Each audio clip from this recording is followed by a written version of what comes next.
school was horrible, and farming was a lot more attractive in school. And I've always been lucky to work on mixed farms or to be involved in mixed farming. With mixed farming, I mean small scale farms that mix crop, not just specialised farms.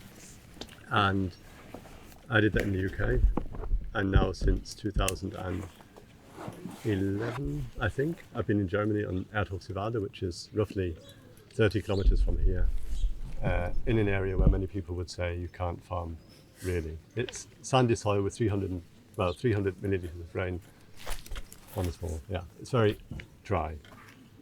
That's the kind of weather we have from April till end of July. Sorry. It's all right. And typically arid. So dry but also not heavy soil. So the little rain that there is, the plants don't keep it. My motivation for farming was actually very, very simple. My mum said I should do something that doesn't hurt anybody. And yeah, as simple as that sounds, super complicated then. I came to the conclusion at one point, like, you never get out of this game here, not having harmed or like net harm anyone. It's like, that's an achievement. Yeah. So it's exactly this. And possibly. But who knows? Yeah, that's me probably very quickly, and I've forgotten loads. Mixed farm means we have dairy, cropland, poultry, beef, vegetables, 3 people working full time, 111 hectares. We milk the cows and process the milk on the farm. The animals which go on the farm, we slaughter them on the farm too. And bread and beer and that kind of stuff is kind of the future of what we also want to try to do. Yeah, it's quite, I think the topic, or what was it? It was called something like diversity is the only way, or what was the, roughly. And that sounds quite, was it that? Vielfalt in der Landwirtschaft. Okay, Vielfalt in der Landwirtschaft, which you would translate to being diversity in agriculture. And I think it's, I'm sorry, but I think it's really, really simple. What do you eat and what do you want to eat? And what are people eating that is causing them to be incredibly, incredibly sick? And that's why, I mean, there are many, many reasons why you might want to farm in a diverse way, but my true belief is that actually in the end, it's going to be the only way we can still farm, if there are people who still farm. And if we look into the world and the developments which we have, I don't want to be pessimistic, please don't. I mean, I would say I'm a bit realistic about it, and that is, if you look now how few people are into agriculture, and how the few people who are into agriculture, or those who then are actually about feeding people, and how hard it is for them. And you look then into other parts of the market, those who are doing the cash crops, they're not necessarily going an easier way, but it's a bit easier than what we're doing. And then you look into technology and what money is being pumped into technology to develop the superfood or the new pill, and you realize there's something very, very wrong. And I just actually want to empower, or to say that, you know, if you look at countries like the United Kingdom, where they have a seriously messed up agriculture, they have seriously profited from colonialism since day one of it. It's also the founding place of the global market. But they've done studies which prove that actually they could use 2/3 of their agricultural land. They could put the other third into rewilding, and they would still have more food for the population. And this is where it gets really, really exciting, because a lot of the time we're confronted with the debate, it's not feasible, so people cannot afford what you're producing, and we're confronted with the kind of debate about it will not feed the world. But anybody who looks a bit beyond the borders of Central Europe will see small-scale agriculture does feed the world. And it can be quite tricky. I mean, you sound like you're starting a place, 3 years old. Yeah, 3 years old. And it can be really, really hard and disheartening then to be there with, you know, your premium beef with a really nice animal, and you realize the locality doesn't even know that I have it. And if they knew that I had it, they wouldn't want to pay for it. And that is something which encouraged us to fall into, it sounds a bit nasty now, but to fall into the hands of the restaurants. Because, basically because they're turning a lot more money around, they're serving something, and they're doing our marketing. So they're doing the marketing about this product, they're bringing that to 30 or 40 people. It saves us having to go to these 30 or 40 people. In our system, we couldn't do that. So it's quite interesting, things like tiny farms, which I think you're kind of end consumer related, but you're also doing wholesaling. And gastronomy. But there are certain parts of that which are systematic mistakes, or systematic dead ends, if you like it. Just to be really, maybe that was too simple, or maybe it was not understandable. But basically, for me, if you start a business, in a food business, and you look at your locality and how you want to feed it, then the economics will quite quickly kind of smack you in the face. Or you just stay really, really stubborn and hope that the surrounding area will at some point realize that they need or want your produce. But in the long term of the world, where I went to school and I learned we would have oil for 50 years, I don't know what people are saying now, when oil is going to be over. But when oil is over, the world is going to change quite quickly. Solar or electric power, I would be very careful about it. Because we actually have the things which have kept humanity and grown them to what they are now, were sun and rain. The animals and the plants we grow. So this is, in my opinion, also the simplest way which we're going to confront the future with.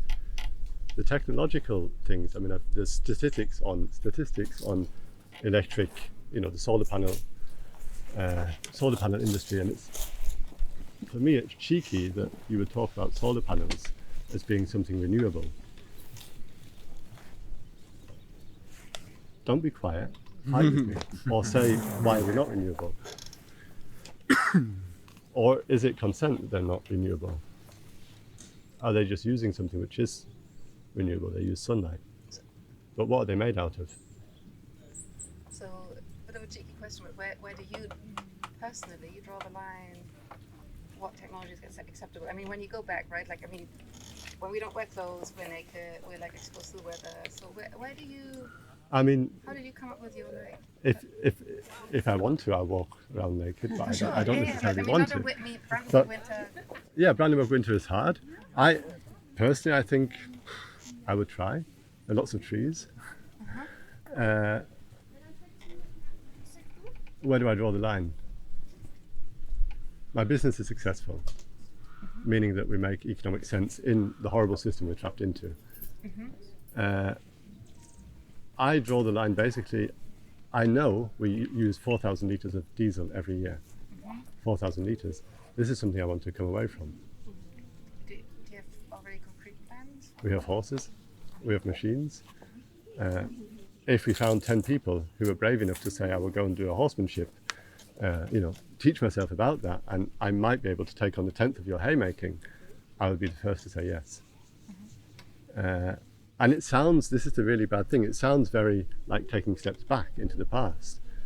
But I think the future is going to be, there's not going to be many ways around it. We're all spoilt to death because we grew up in Europe. We're really spoilt to death. And what we use today, what we're living on today, shouldn't be ours to take. But we do take it, and we take it for granted. But you see how much more hostile the world is getting, and how much closer hostilities are getting to us. So where do I draw the line? Yeah, I mean, if I could farm tomorrow without diesel, I would. It's really hard, and this transition too, for example, with the beef, we slaughter on the farm, and there's now a new law which many are very happy about, that the slaughtering on the farm is easier. Concrete, if everybody in our region starts slaughtering on the farm, the veterinary beheerder, so the hygiene people who are responsible for the meat hygiene and for animal welfare, they need 50 times more people to control us. Yeah, so the new law is there, but it's not practically. Now, I cannot tell you to all go home and slaughter and just do it all illegally, but that would be what I would do if I would start again. If I would restart my business, I would certainly keep it hidden and outside the boundaries of things which law defines. Not very clever, because it's very hard to exist in 2023 if you go around the side. But to be honest, what is it worth anyway? It's only our European ethics and our European acknowledgement of what we believe is right and wrong in this world. And we're not the ones people should listen to, globally seen. And technology, I find it really challenging, the idea that if we maintain our high energy life, technology will save us. I find this is... I mean, the issue is also like, what we see in behavior, like once there's a saving, like typically people increase their usage in different areas, right? Like, I mean, like there is a deep psychological component of like, we always want, we can't get around like wanting more, right? Mm-hmm. I find it tricky. I mean, I hear you, and I want to. Some of it I want to believe, but then like, if you then look at the details, I'm like, yeah, where do you actually, where do you draw the line? Where do you draw the line? Where Yeah. do you I mean, that's truly a personal question Yeah. in any case, right? Yeah. Like everybody But- has to answer that for themselves. But in the ideal world, market gardening is quite funny, because it gets used a lot in Germany, market gardening. Where I come from, if I say I'm a mixed farmer in England, everybody knows straight away, aha, he has a few cows, he has a few this, he has a few that. And he's probably just on the outside of a fairly urban area. So I'm somewhere rural. And the market gardens would be the gardens on the outskirts of a big farm, in a fairly urban area. And the market gardening would be highly effective feeding its locality, absolutely. But you hear of these people now with their market gardens somewhere out here where people don't want that food. Yeah. But when times change, and times will change, I'm absolutely sure times will change, there's going to be a mixture, it's going to be patchwork of market garden, farm, mixed farm. And I think, maybe it's optimistic, maybe it will be 200 years, maybe it will be 300 years till this actually happens. But I'm quite sure that with oil and cheap commodities, time is over, and we don't let ourselves imagine that. Every time I drive to Berlin, I drive past fields like that one over there, which is probably about 100 hectares large. And that 100 hectare, my farm would fit just about, actually I'd like to be farming just 50 hectares, it would also work. So my farm would fit twice into that land. Now imagine how that would bloom, how much food that would provide for people here. And that is something that we've learned to trust the industry, we've learned to trust politics, we've learned also to believe or to argue against their narratives, which are just the wrong ones. And we've become quite good at that. We've also become really distracted in arguments about biodynamic or regenerative or vegan or non-vegan. We shouldn't do that, we should stop doing that. We should just get our head down and farm. Is there a maximum size A maximum size, of a farm that you think? it depends on the locality. For sure. You see, for so sure. where I live, we have 130 people in the village. We feed them once a week in the canteen, which cooks also in the village. If I would We have a canteen in the village. Yeah. There's a school and there's a home for disabled people in the village, and they cook Monday to Friday, and they get meat only from us. And but my farm would, in the ideal world, evolve around the needs of these 130 people. At the moment, hard with economics. And when you hear school and people in care, then they're all getting for their whole, the budget of the kitchen, the budget is €3.50 for the whole day of food. And for the school kids, I think it's up to €4.20. Depends if they've come from Mecklenburg-Vorpommern or from Brandenburg. But these are systematic problems. They're not they bite into what we do, but they're not, we're not really that much responsible for them. And to break through that would be, the question of how to do that. I think we need a new movement of people who are incredibly aggressive. Aggressive in the sense is that they do what they want to do and don't let themselves be pushed around by rules and regulations.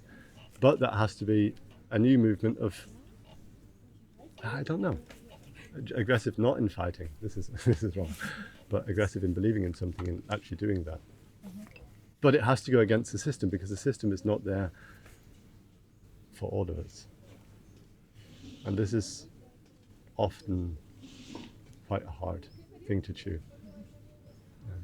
I would consider myself to be quite idealistic, but I can say personally, from my personal experience and from the people I studied with in agricultural sciences and during my apprenticeship, that it's so hard to go against the system. And even that, those few people that study it or do the apprenticeship, not all of them end up in practical farming, and so many go other ways.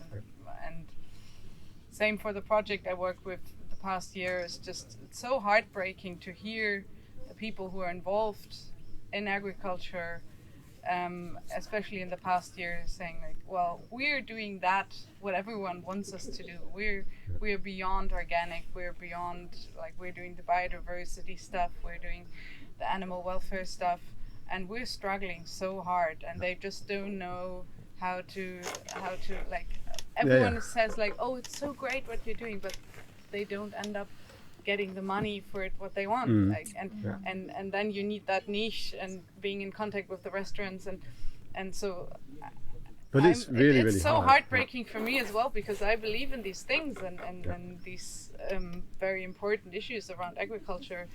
And I'm just wondering, how is it possible to get more people into farming? And I'm thinking more and more about that you actually need people who are partly in practical farming and partly doing other things. Like you have, because I feel like there are a lot of people who are interested in farming and that could use that for their personal health, mental health, to be involved with the soil, with animals, with plants, directly involved. But it would ease financially a lot if they had other things to do as well, or it could be an interesting interaction between jobs. It is, but it bites itself so often, especially livestock farming. And this is then a huge debate. Do we need livestock farming, yes or no? Livestock farming has brought us to where we are. I know we're in a mess, but completely without livestock farming, we're also going to have huge problems. And so we leave livestock farming, but then livestock farming and part-time something else. I'm only here today because I'm very lucky to have a wife who believes in farming and two who have just, employees who have driven themselves into what our farm is and who love it. Otherwise I couldn't be here. And I'm, for my taste, much too often not on the farm doing stuff which isn't farm related. But it would bite. And it's again like this, because we've not come out of agriculture, or most of us haven't, it's really hard to know what would be the right kind of agrarianism within us to be able to drive a farm. But I do think that the economic system we're in really fucks it and fucks us. But it's not something we're all the time, so it's not expensive, it's actually cheap. If you compare that to your Aldi milk, our milk is incredibly cheap. But again, it's a fight we shouldn't be fighting. These are discussions we shouldn't really have. We should just believe in what we do is right. But I know we need to pay our banks, we need to pay this, we need to pay that, What do you think is needed to get more farmers with their head down just farming? Oh, I mean, a lot of farmers I know like sitting on their tractors alone. But at the same time,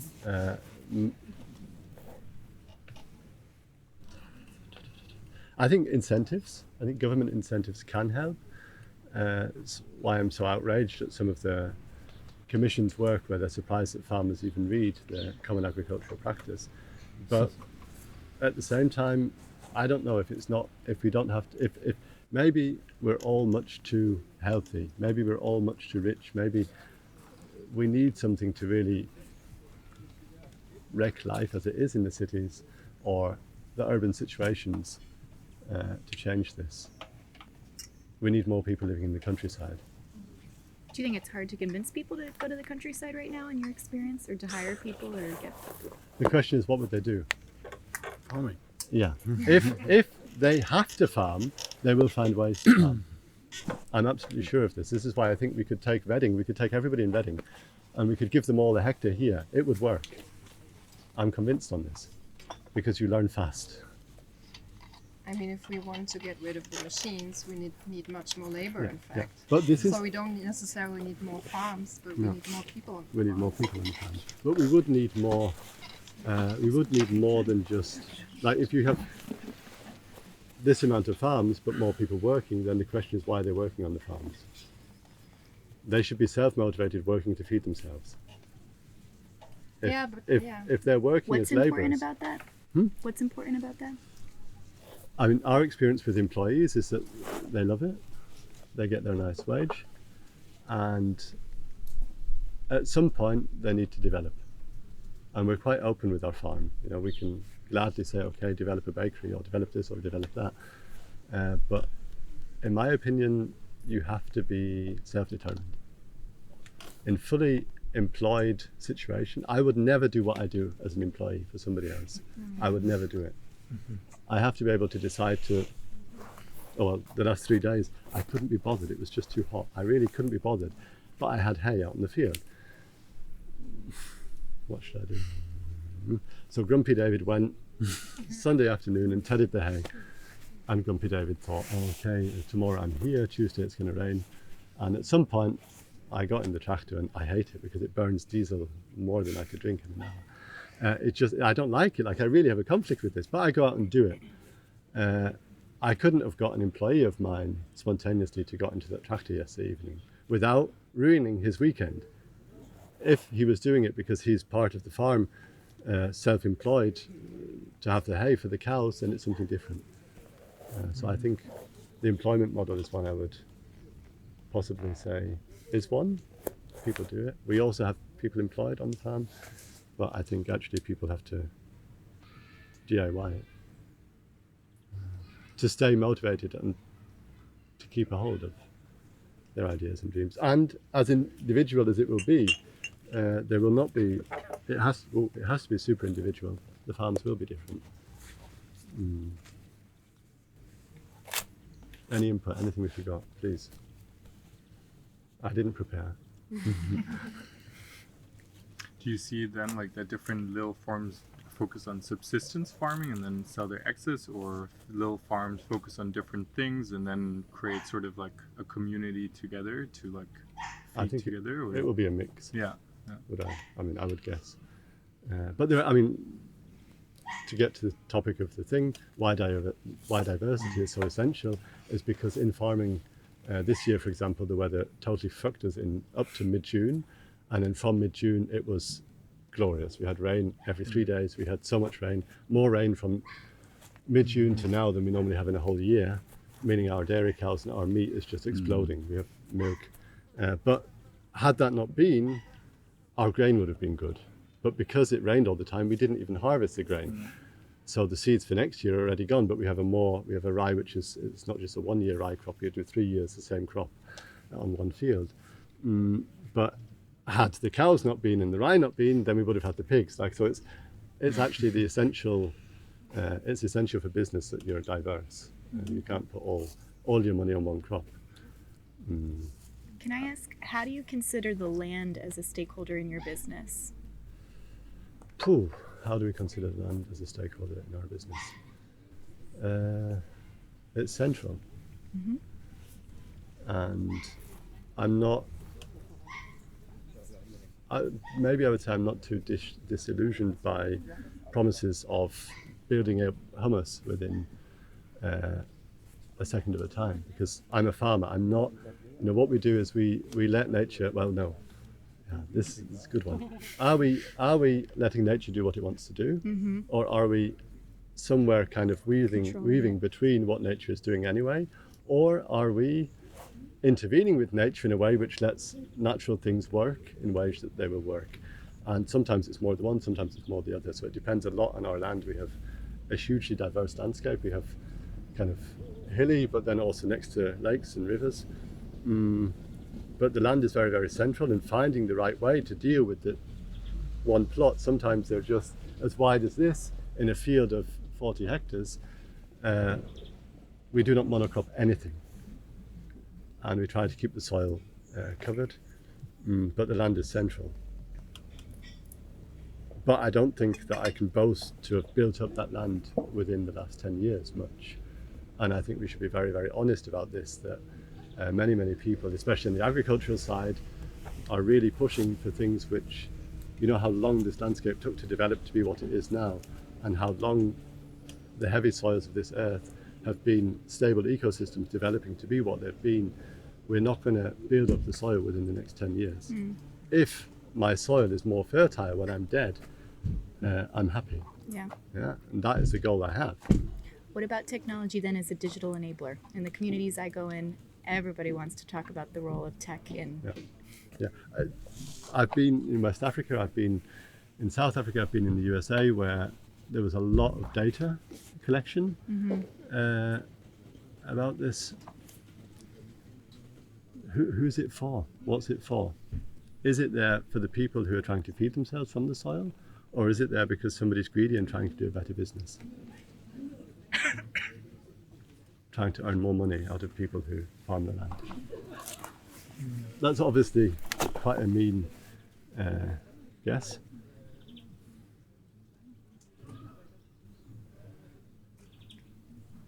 I don't think it will save us. No. I think a lot of what's missing is intuition. There's a part of farming that is intuitive, of understanding and being in dialogue with nature, and that seems to often be lost.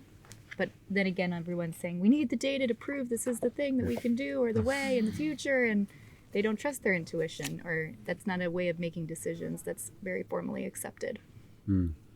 I also spent some time with the Kogi indigenous people, and their comment was that I was also at a conference last week that was in a building. This is outside. It's in nature with nature. And they said, how can you make decisions about nature if you're not including her as a stakeholder in the conversation? So you're doing things in man-made buildings of man-made thoughts that has no room for any other sense of knowledge to come into the conversation. But this is a really nice input for who are we, what are we? And humans, what role do we play in nature? And I think it's quite cool, but I think we're actually beavers. Because a beaver is something which will, within a landscape, he will engineer it for the greater good of the landscape. And if we would do that, the world would look completely different tomorrow. But we don't.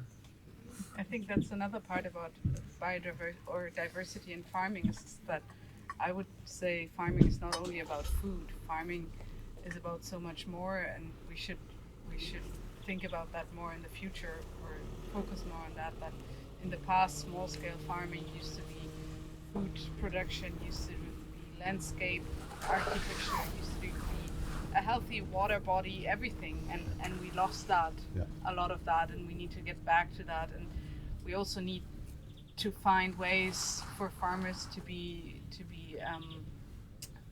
paid, or whatever, to like not only the food is something they get paid for, but this other part as well. And that's also why we need diverse farms, is that they can enable all of these things.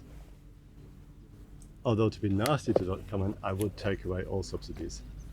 Yeah. Because the subsidies we have in Europe, at least, they have shaped, well, they're there for a world market, and they're there to shape controllability. So Hitler also had quite a simple, in Germany very few people know that, but the milk law, and more law about bringing milk into consumers' households, was written and put into place by Hitler. And it's the same law in Schleswig-Holstein. They're still abiding by this law on milk. And it was the law to stop the women from selling the milk on the farm. That was the intention of that law, to have controllability. And so imagine now, if you have your 100 hectare farm, how easy that is to control compared with 100 1 hectare farms. And all of this European agricultural policy is really, really hard. But if you're driven by your locality, by the people who want to be fed, you'll automatically learn faster what is good and what is not good. How to produce the food, or does it bother that person if I let the cows go through their garden or not? You'll know latest in the morning. But it's a really broad spectrum, and what I actually wanted to say here is just don't firstly dream, really dream of a world where there's a farmer here, there, and there, and then strive for that. Like, don't let yourself get put down by the policies and laws and rules we have. Obviously, you, like I said, we should just all do it, you know, black market. I think that might even happen sooner than we think, that politics and policies get thrown out. So because so much of it doesn't work, like so much is already not working, that I think that could happen. Volcano in Iceland meant that the UK was 3 days short of a food shortage. I think it was 15 years ago. This kind of thing can happen. It's not going. We're not going to be planned. We're not going to have, you know, we're not going to expect it. But it can happen sometimes quicker than you think. That people are driven into agriculturalism. Yeah, and keep that picture of small, diverse farms feeding the localities. The farmers that I was working with on this recultivation project with the rye, I mean, it's very a niche market thing that they're doing it for because they can earn a little bit more money. But like on the topic of change, all of them were kind of in unison that they didn't see it like happening except for with massive crisis or something. Would you agree with that, or like do you? I don't want to. Yeah. But I don't know. I think mass crisis. What is mass crisis? I think we have enough indicators there, and there's enough knowledge about all of this to kind of assume that people would start. But we have a trend that there's less and less and less people starting. Yeah. So the conclusion that it needs mass crisis is not very far away. Then I believe I would be quite quick going somewhere less densely populated.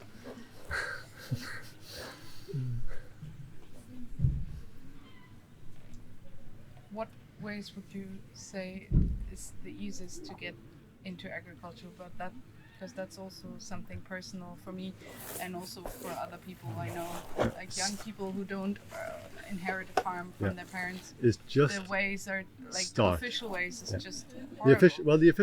official way where we live is really, really easy. You call the Amt für Landwirtschaft. There's one bureau for Landwirtschaft. You call them and say, I'm starting a farm. Then they will say, okay, do you have land? Then you say, oh, I might have land. Then they send you all the papers for the case when you have land. And then you need to look for land. Go through a village, knock on doors and ask people, or ask a farmer.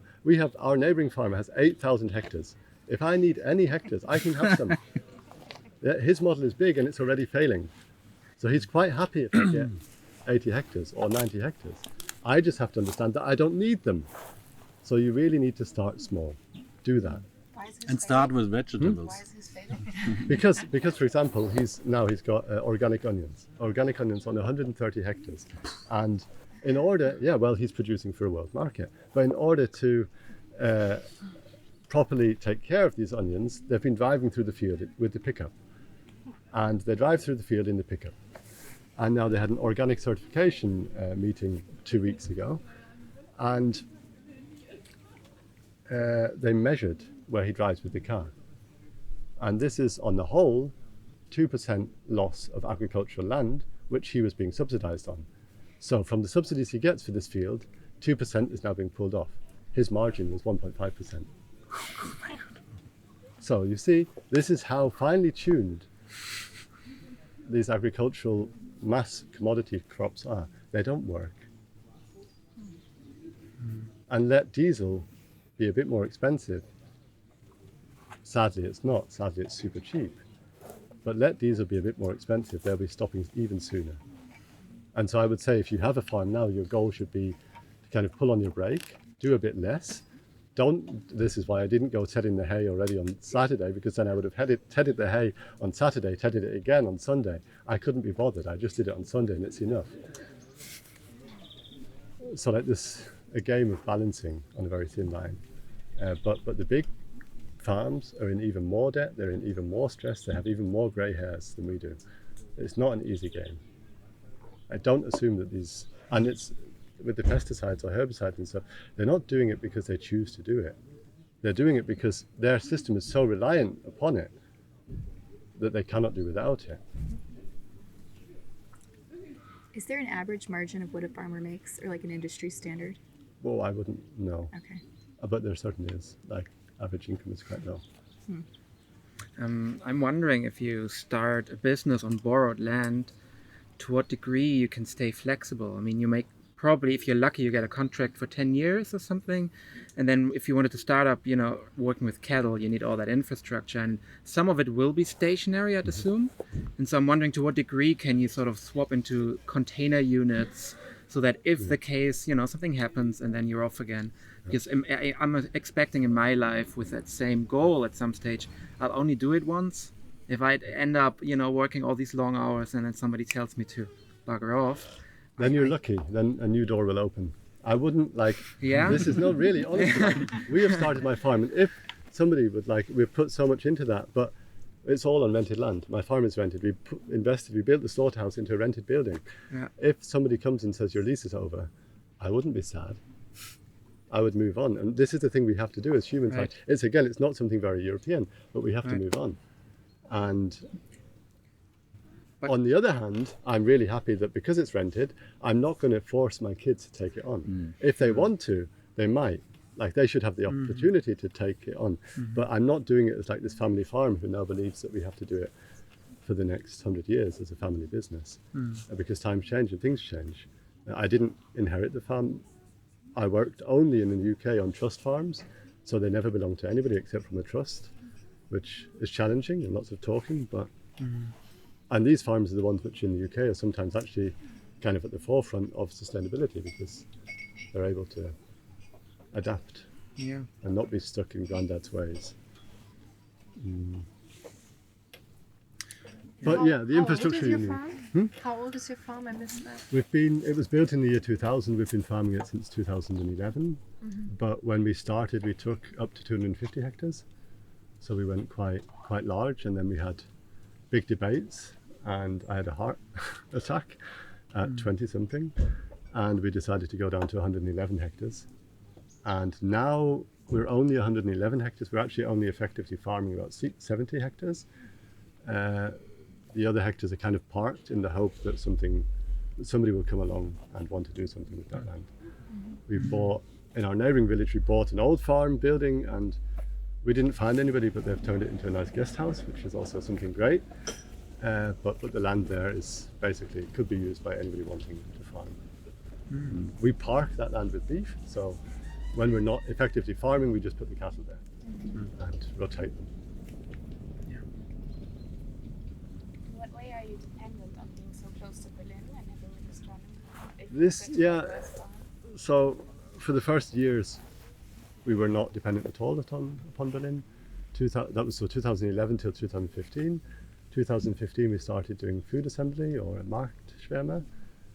That we stopped fairly quickly and fell into the hands of restaurants who I was very aggressive, so I would go with a bottle of milk, go to the restaurant, put it on the table and say, I need to speak to the execution chef. So I need to speak to the chef now. And it kind of worked. Some of them were then. If you didn't fall, that sounds more active than falling into the hands of the restaurant. Yeah, no, we fell into it because we've now become fairly dependent I see. upon this. But we do sometimes think, and it was important for us to discuss that, dear Mr. Wagner, Billy, you met the German guy on the stage, we're now fully dependent on you, so understand that. Understand that we deliver a lot of stuff into your restaurant. You're giving us 180,000, and they're roughly 80% of our turnover is that restaurant. Understand that. Do not keep buying our produce because of that. That would be the wrong reason. Buy our produce because you think it's good. Should you, though, decide one day that that guy has better milk and you want to shift, maybe a couple of weeks' notice would be cool. On the Standsgrad now, we do have a high turnover. Corona showed us, though, that we have to adapt. Corona fucked our business, but we've survived that. And now, with general people buying less, we are moving more into a direction of what can we do to get people in our local area eating our food rather than having the expensive restaurants eating our food. But at the same time, the restaurants, I wouldn't be here if it wasn't for the restaurants. I wouldn't be talking to you if it wasn't for these restaurants, and so I'm very thankful of that. And also this wide spectrum. This is how to get people into farming, is by telling them a story about a farming system that works and which pays off. It doesn't mean you can copy what we do, because that wouldn't work.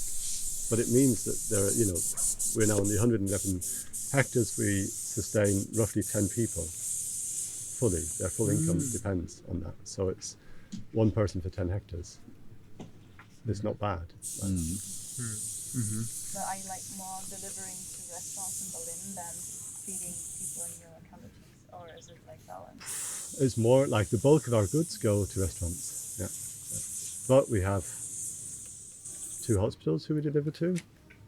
They go through roughly 3,000 euros worth of beef a month. So it's a substantial amount. And we could downscale and still pay our debt. Like, this is the other thing. Like, we're doing it now, so it's make hay when the sun shines. We're doing it now, but we do not have to necessarily do that. If we would now not have the restaurants and have to adapt, then probably I would try to set up a restaurant on the farm, because restaurant is one place where you just earn a lot more money per food cost. Are local people interested in eating local food? Nope. Yeah, heard that before.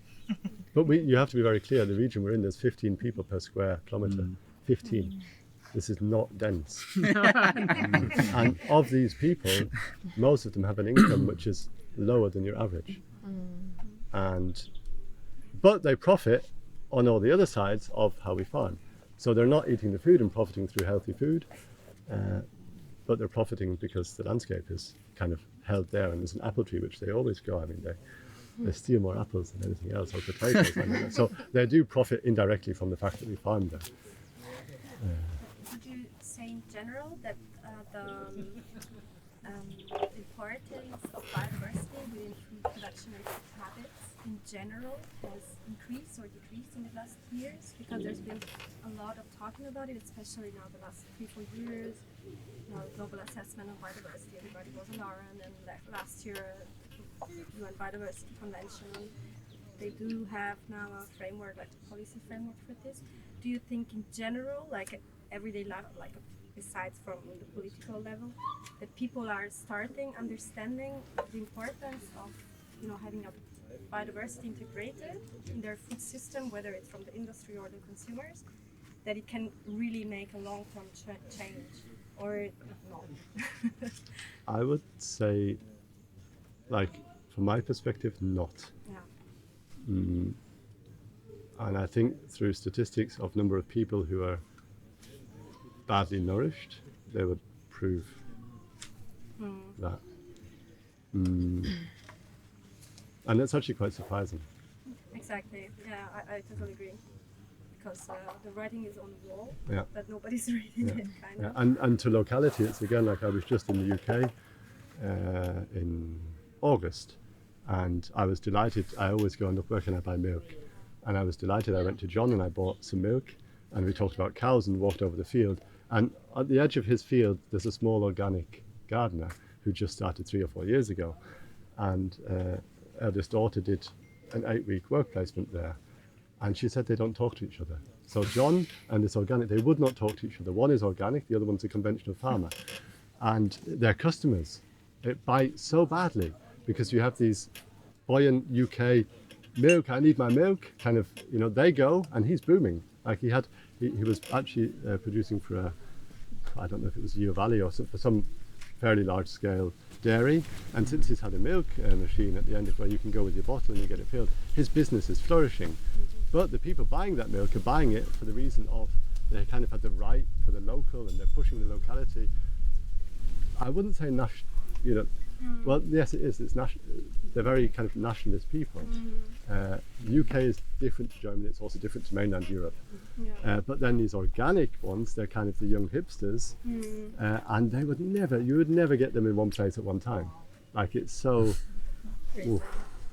And they're sadly, like on that organic farm, it's beautiful. They have this garden, and you walk. It's a market garden, and they only dig it, no tractor work, and you can be there in this garden. You look down and you see the beach and you see the coast, and you're in this valley, like it's up, but yeah, the people going there to buy their food, maybe more the idealistic as, you know, the organic freaks, they would sadly never go to this other guy. And that, I think, is a bit of the problem we're in, that not necessarily the conscious ones are the ones with the biggest buying power. But it's hopeful that people are going to this guy's farm to buy the milk, because it's already a development which he has started to realize, oh, okay, I'm going to try to sell more beef, because the people will pay me more money for the beef than the slaughterhouse pays me. And this kind of development, like, it has to happen, but it's a really hard transition. And our 8,000 hectare farmer in Wesenberg, he also came to us last week and asked if we couldn't slaughter animals for him. 8,000 hectare farm would assume that we would have time to slaughter animals for him. We don't, but we have time to show him how it might work and what he could maybe do. And, you know, he has 30, not Kobe, but what's the other one? Wagyu. Yeah. That's crossed with Angus, and so it's again something very disputable if that works in our landscape. But he has them, and he's a really, like, 8,000 hectare. Imagine managing 8,000 hectares. You certainly know how to take care of 30 cows, and they look pristine. I could sell them very easily to people, the gastro people. They would all go mad. But I don't want to. And this is, you know, it's a bit this. It's going to be a patchwork of these big farms and small farms and neighbours and not neighbours, and help will come in funny places. The region we're in, you have to also say, it's quite a diverse region, and through the DDR and East Germany, many people learned to support themselves, and they have their gardens, they have their apple trees, because it wasn't enough. Not because they wanted to, or it was romantic to, you know, after working of 10 hours sorting potatoes in their big cooperative, they then went home and did their garden and farming and fed their pig. It wasn't because they wanted to, it was because it wasn't enough. There simply wasn't enough there. They were obliged to also by law. Yeah. And so you have this kind of thing which happens.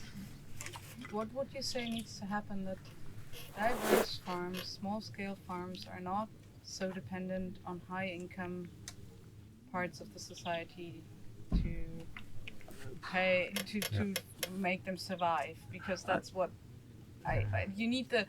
Not only are you dependent, but you also need the connection. You need a certain distance Marketing to the city.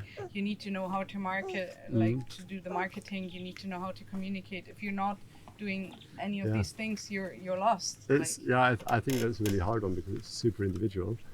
But I do think that it bites a bit into the fact that everything else is just way too cheap.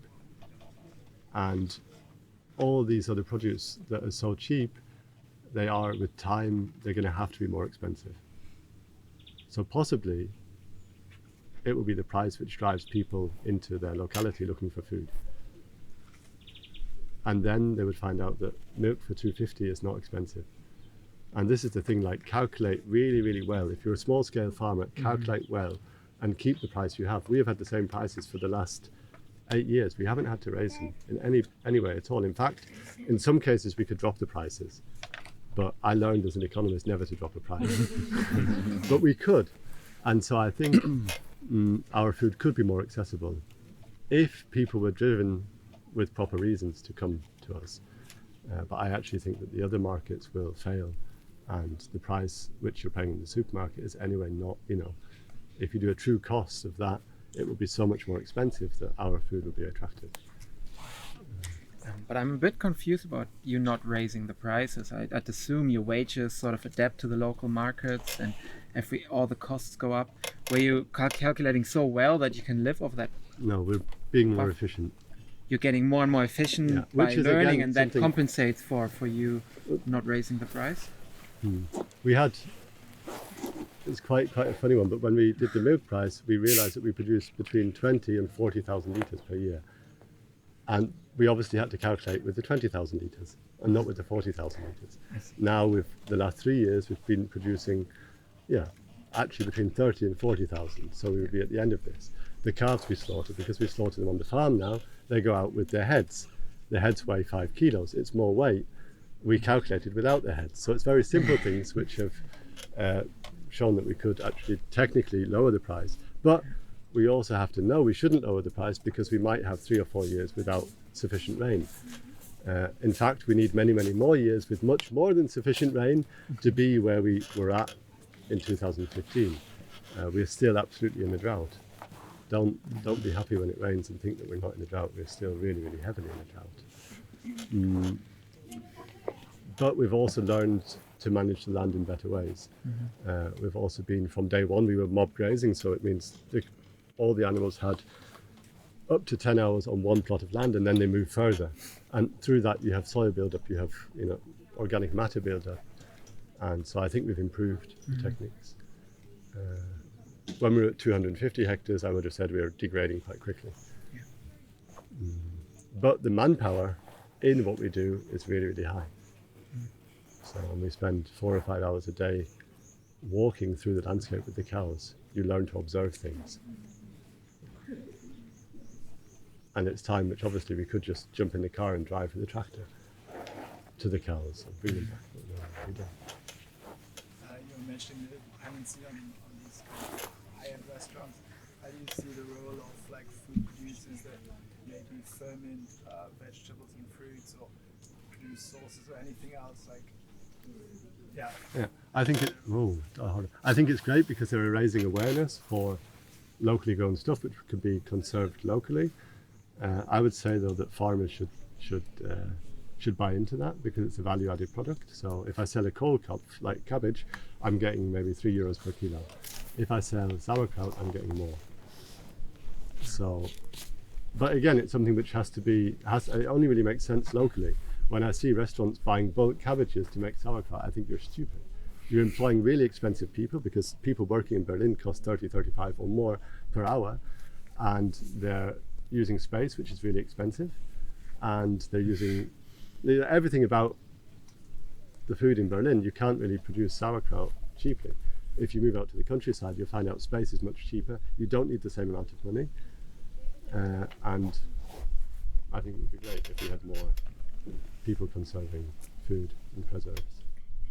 And the land is so thankful, and that is something like that is, if we would be 10 more people, I'm sure we would be 10 times more productive. We've learned not to think like that, but I'm sure with time and patience we would be, because there's apples now falling off the tree because they have small holes in them. You could make it auto cider and drink till Christmas. That's what people used to do. Just wanted to say we have some 10 minutes left. Yes. And there's still some burning questions. What kind of products do you offer to your local community? Because I don't have the experience that they are not interested in your products. We do our vegetable boxes, which is actually just a small part of our farm. We actually most of it is the flour production for and so on. And we have now 30 boxes. We started with Berlin-Zehlendorf, which is quite, they do have the money for it, but now it's 50-50 to Werder and Zehlendorf. And at our waiting list we have another 30 to 40 people. So and they want to have it because they don't have the time to grow their own veggies. And we do offer, our farm shop is open twice a week, but that's where it starts getting difficult. If somebody is in the farm shop twice a week selling stuff, then something also has to be sold. And the same produce which goes to Berlin, so it's the meat. But with the meat, if we sell whole animals, we're obviously really happy. If we don't sell whole animals, then we're butchering. If we're butchering, the price is going to go up a lot higher. And so meat is, again, it's quite a tricky one. And we cannot afford to have, for example, the milk produce. It's all very fresh produce. We produce once a week, everything, which all goes out on a Tuesday to Berlin. But if we would be just putting that in a shelf and hoping that somebody comes by to buy it, our system wouldn't work anymore. Yeah. And so that's kind of the trickiness of selling stuff off farm in this fresh, in the fresh products. With beef, it doesn't really matter because it can hang for a month or two. But again, we need to have the time to fill it up for somebody to come and pick it up. What works really well is flour, so rye. Rye is, there's so many people baking, they're interested in food. They come and they talk for hours about their bread. Semi-interesting, but they buy the flour and they're happy because they knew where it grew. How much do they buy? Like 10 kilogram or more? Everything. Like we have people who want a kilo of not ground, and we have people who come and want 30 kilos of flour. Like, very different senses. But yeah, again, it's like, do I have the time to fill up lots of small glasses or not? At the moment, not.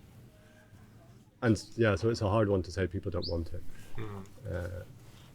But we do have, I would say, we have more of these nationalist people who would come and buy it, and we could very easily buy into the support your local, but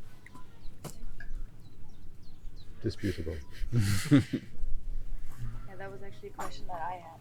Do you consider yourself being accessible for like the local people? Because I feel like for me there's always like the trade-off. For example, selling to restaurants in Berlin, selling to, for example, Schmutzig, for me is not accessible. Yeah. Like I don't have the means to go there on a regular basis and get like the nice food. And I was feeling like, do you feel like a certain responsibility for feeding people, for example? Certainly yes, but I'm not responsible for the situation, like the whole situation in which we're in. So this is why I said, like, make hay when the sun shines. As far as meat goes, we're actually more accessible than your Edeka market anywhere. So the meat prices are not hard to keep low, because meat is fairly it's not labor intensive. But on the milk production side, milk production is hugely labor intensive, and milk processing too. But it's the only thing which our soil will give us on a sustainable, like we can sustain this level of human input for the output we're getting. So with the milk, it's quite quick that it's fairly expensive. And when we calculated with the milk, we took the minimum wage which was applied at that time. And that was motivated by me being on lots of community farms where, 30 or 40 people worked on these farms. If you would have taken all these people and said, okay, we're going to take your hours and pay minimum wage, that farm would have been bankrupt the next day. Often just with 1 month's salary, the farms would go bankrupt. And we've always had kind of the input of saying, okay, the hours we put in have to be paid with minimum wage.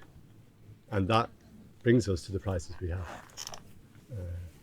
Accessibility, it's again like, do I want to go to the theatre once a month or twice a year? Or I'd rather go to Nobelhart and Schmutzig and eat a good meal once a year than I would go there every week. Like that would be really boring, really boring. But shouldn't be good food be something you should have on a regular basis? Like good food?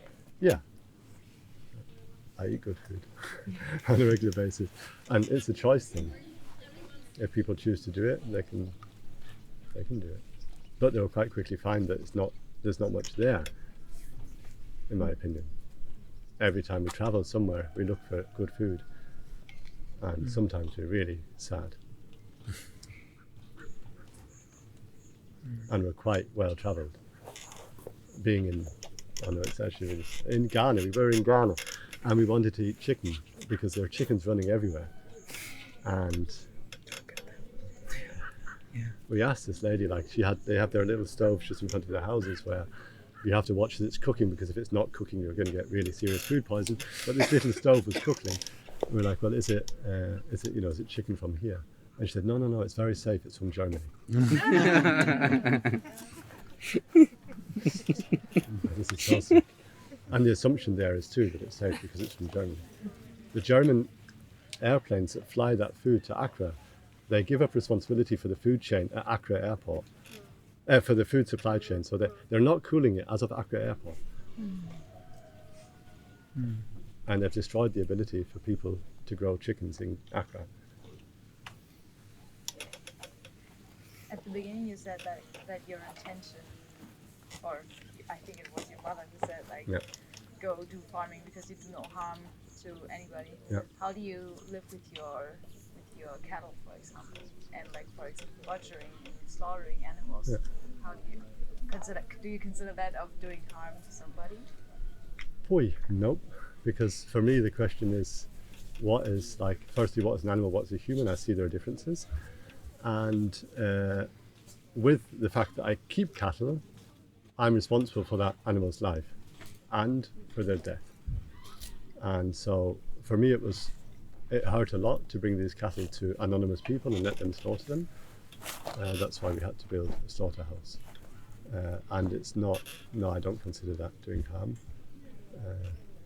I see us as part of a food chain and quite high. Yep. I got one question that's really concerning me. Like I think a lot about it that's climate change considering Eastern Germany, which seems to be going a different way than some other parts of Europe, like Scandinavia or maybe the UK as well. When we look at precipitation, and I'm wondering how is this region going to look like in 10 to 15 years with the last years that we've been expecting. And I'm wondering, do you think the same kind of agriculture will still be possible in some ways that you're doing now? Oh, this is one reason for mixed farming. It is possible everywhere on this earth, everywhere. You just have to observe. And I've been in places in Africa where they have much less rain, also in places where they have much more. I've been to Japan and seen that mixed farming works there too. North America, it will work everywhere. It will be different. Not everywhere will be the same law or rule, but it will work everywhere. What I'm wondering then is, I've seen the same, but I'm always wondering, this ecosystem might not be able to adapt as quickly to an ecosystem that, like in southern Spain or something. So I'm just wondering, this whole transition, do we need any measures now to be ready for that? Like, for example, growing trees. You know, it's too late. You need to be so quick on all these changes. But this is like the really sad thing. Actually, we're quite lucky here because it's not the case. But if you're with us and you look in the trees, you'll see that every second tree is dead. And why are people not talking about this? It's really, really concerning. We're much too late for that. And so we're moving to things which are using, you can be high impact. So for example, if there's a fire here now, everything gets burned to death. Yeah, all the trees, everything, the landscape is empty. Quite quickly, when rain comes next year, something new would thrive. This is what nature does. So you have mass destruction, but quite quickly things start coming. How you shape them is then a question of the management. And so basically you just have to see what works, what doesn't work, how do things develop. People, like when I go to England, I think I'm fucking mad to be doing dairy farming in northeast Germany. Like, because, you know, but what would be the alternative? The soil I have is apparent agricultural arable soil. So it has to be within German law, again, something we don't need, but it has to be turned and farmed arably. I cannot farm this soil arably. It's too poor to be to be farmed arably. So I grow clovers, put the cows on it, and they turn the soil, and they give the soil a bit fertility, a bit, not much. We don't want to be overestimating the thing, but they turn that into something I can sell and something I can live off. I think farms would get smaller with climate change. They're going to have to. And things like that over there should be, sorry, this field is really like, I can't actually sit there and look at it. It really bothers me. This open landscape, people pulling through these landscapes, they're making the problem worse. Yeah. They're making the problem much, much worse. And so, yeah, but talk to them about it. But isn't it still a part of cultural identity? And also you still witness there's a division in Germany of how it has been? I think one man and his one machine is just like this huge problem of farming. Yeah, but I mean, because of it has been very big plots of land in the east to be farmed, and it's a tradition that has been established, not intentionally. Do you see there, or perhaps that's also a question, a difference in Germany as a, you know, with their Germany is quite central. If you come from I would say the UK and land in Germany, then the first thing you see is no hedges, very few trees, a lot of very dormant land, very arid climate, nothing is lush, and you wonder why is nobody doing much about that. But I would say most people find this kind of a small structured landscape attractive, and that is again one thing that I think mixed farming will, if it has a chance to establish, or if it has to be established because of disaster, then this will quite quickly be a landscape in which people flourish. And I wouldn't like, even people live in deserts. So people live everywhere. And if not, like if it does all just turn to a desert, then we're going to move on. Look to America, they had the Midwest, which was gone. Dust storms moved people.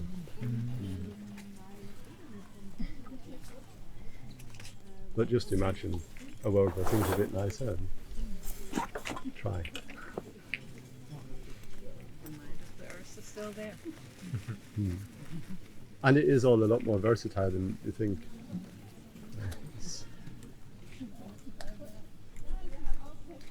Yeah.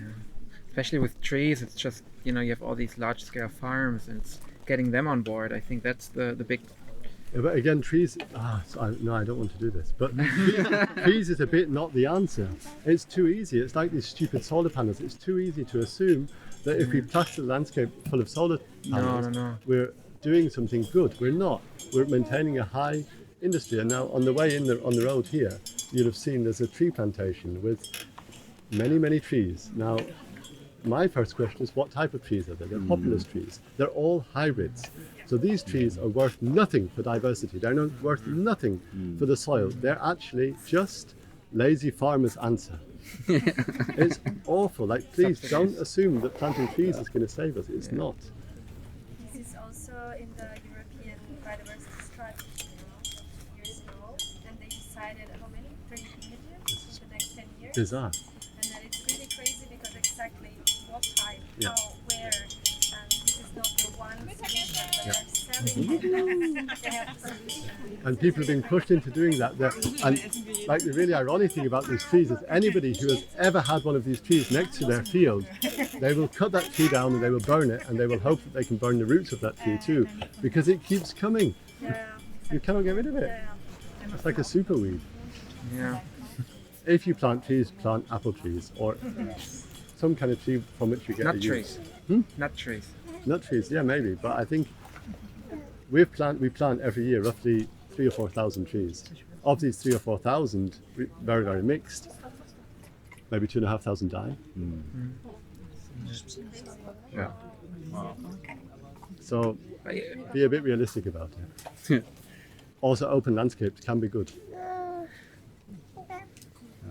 They can be, but they'll be different with climate change. I just think they might be less resilient as such. But that is, mixed farming is resilient. Exactly. And You have over some time- of those, and then David, do you also grow heritage varieties? Yeah. Yeah. So all of our animals are fairly old stock, and also the crops we grow have been ones which we try to keep in our hands, and or in hands of people we've known for many years. So the rye we grow was about as high as this. I think it's Waldstaudenroggen, so it's a type of rye which it can sustain itself for many years on the same plot without it being ploughed. With wheat and barley and oats, it's quite hard because our soil doesn't really support these crops, but we have the animals and huge amounts of dung, so we can cheat our ways into thinking we have 1 or 2 hectares of those. Yeah, we try to keep local but also old breeds flourishing. They're also more adaptable or more in your locality.